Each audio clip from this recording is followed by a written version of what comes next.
Hello, I'm Jay Buchanan. I'm Scott Holiday, we're part of the Rival Sons. And you are watching Rolling Stone.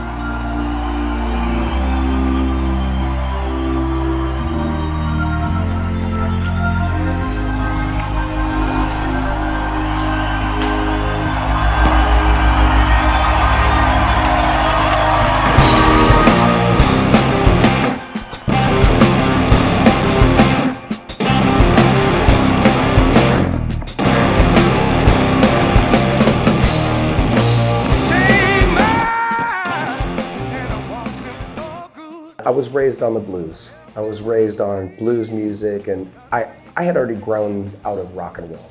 It really wasn't something I had interest in.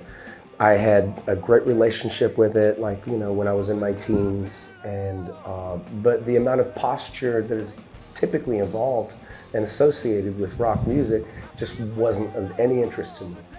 However, it's fun to play. So I reached out to Miley and said, I think we're gonna have to cut the guy we're working with. As much as I love him and he's a dear friend, I found our singer. It's this fella online that I found named Jay Buchanan.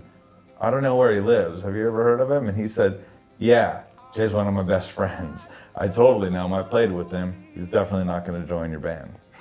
This over like a month. Yeah. Like, you know, Miley's really can't get to Jay, can't reach him. So I'm telling him every few days, I'm like writing music. We've already gigged, we've already made records. I'm like in the motion of it. Like, you have to get this particular guy, because I'm not even looking for another guy. That's the guy. I'm not really continuing without the guy, because I know that's the voice that I need.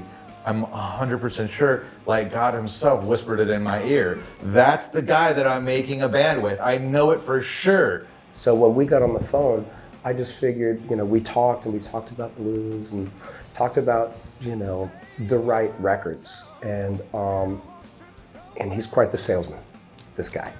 He definitely sold it, and we... Hey, when you're speaking the truth, it's easy to sell.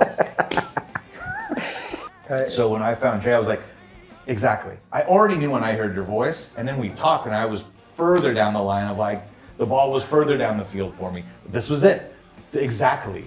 It can't be like we're trying to posture our heroes. We have to make rock and roll. We have to feel like the soul from Motown that our heroes felt and turn it into our own thing that's relevant to us today, you know? When it comes to rock and roll bands, you know, in the general sense, I think that we touched early, you know, you cannot overlook the influence of Led Zeppelin or the Kinks and the Rolling Stones and the Who. You know, there were the big ones. The early ones, like the forefathers of what morphed later into subgenres of rock music. I think that we talked about that, but we really talked about a lot of blues. We talked about a lot of blues artists, you know, everything from Lightnin' Hopkins, Skip James, to, you know, Blind Willie Johnson and Willie McTell, and, you know, just all of the regulars. That's the foundation of rock and roll. The conversation is we want to make rock and roll. What's important about rock and roll? How about Howlin' Wolf? Yes. Like, how about Muddy Waters? Of course. Like, that's how there is rock and roll. Well, how about Book of White? How about, like, you know what I mean? Like, how about these deeper guys? Like, are we into this? Like, yes, but that's all I listen to. That's what Jay's telling me. And I'm going, exactly. We're speaking the same language. So we got to fill a very prominent club on the Strip early on in our career. Everybody came out. That was cool. That was like early landmark. We got to open up for AC/DC at the MGM Grand very early in our career, like playing out of little amps in an arena. That felt like a landmark, like, oh, we are gonna play music on this level. And for me, I think we can just jump immediately into, because it happened really quick, to immediately getting solicited by Earache Records in Nottingham, which was a death metal label, is a death metal label, and eventually signing to them and making our debut record. If there's one thing I can be proud of about this band, it's that every time we've gone in to make a record or have begun the writing process for a record, it's always been, we have to do something completely different. We have to see how far we can push our own boundaries. Initially, when we would go into the studio, and it was really, I mean, the amount of hubris and bravado, we would come off of the road having not written together.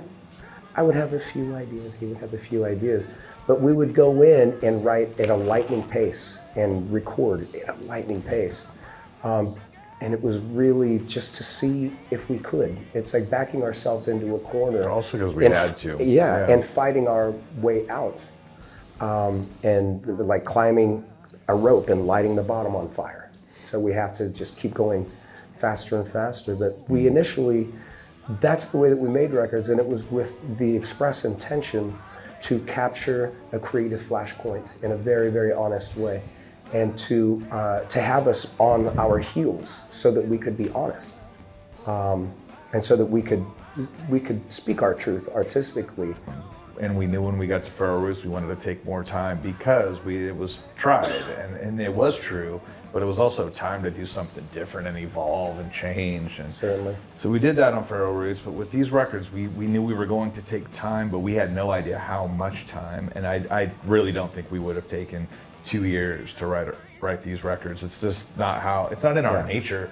I think it forced us to do it, and I don't know that we'll do it again. I don't know what the next process is because I'm in the middle of this process, but it allowed us to really open up time, and that was really healthy. In the way that we could look at what we had, we could write into that a little bit more. We could see and take time a little bit more and sonically kind of shape things a little bit differently. The idea of Dark Fighter and Lightbringer, the term Dark Fighter was something that I had coined just to myself years ago. About it pertains to people in my life who I know throughout the world who seek to make a difference, who actively seek to be part of the solution for the ailments that they encounter, because there are plenty of them. And Lightbringer came right on the heels of working on the song Dark Fighter. Partitioning the two albums, if they have what they have in common is a DNA. They aren't the same story, but they have a DNA in common. Dark Fighter is much more about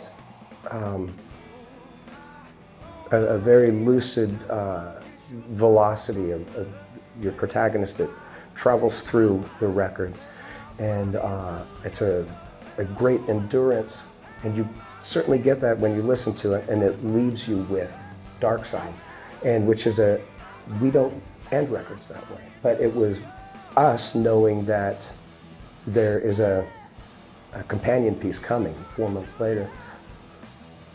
So I talk about DNA. I think that Dark Fighter would be the XX chromosomes, and Lightbringer would be the XY, because Lightbringer is much more about rebirth, and it's much more about, it's much more about giving, than Dark Fighter was. I think that being brought up in the church and raised on biblical text,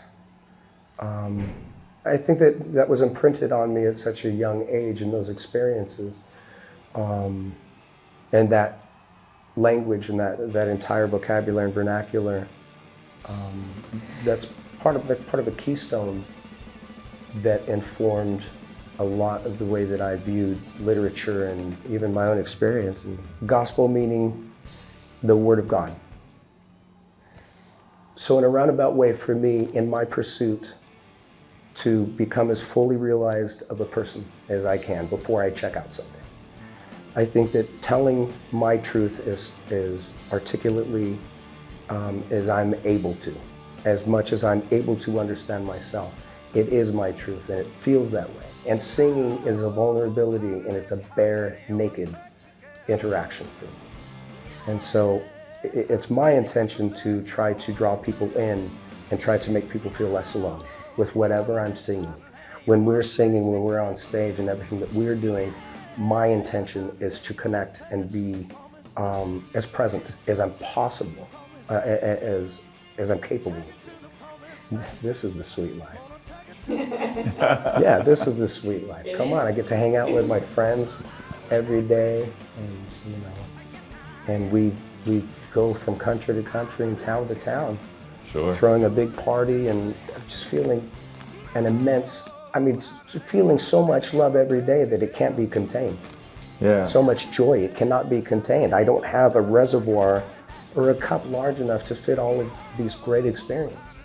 Are you going to play a couple of guitars? I'm going to play a few different guitars tonight. Yeah, I have an array of guitars we're going to play. It takes a lot of guitars to cover 9 albums and 5 different tunings and acoustic and electric and 12 strings and double necks and fun stuff. It's going to be a rainbow array of guitars for artists that are creating music and performing it. That's like the best thing.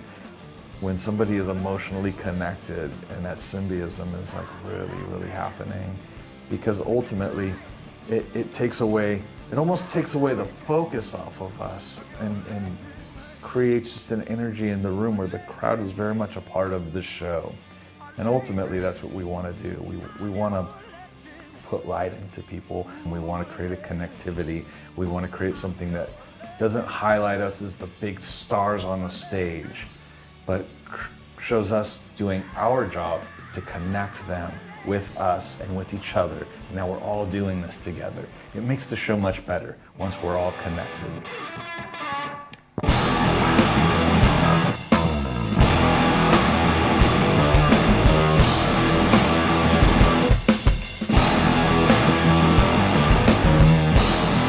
If you see that stranger coming up ahead, if you don't recognize it, I know you'll preach of it. And a box like sugar in your seat. It can sing you any song, sing it sweeter than me. Blind your eyes, steal your tongue. He'll take you when you're old, but he locks on you.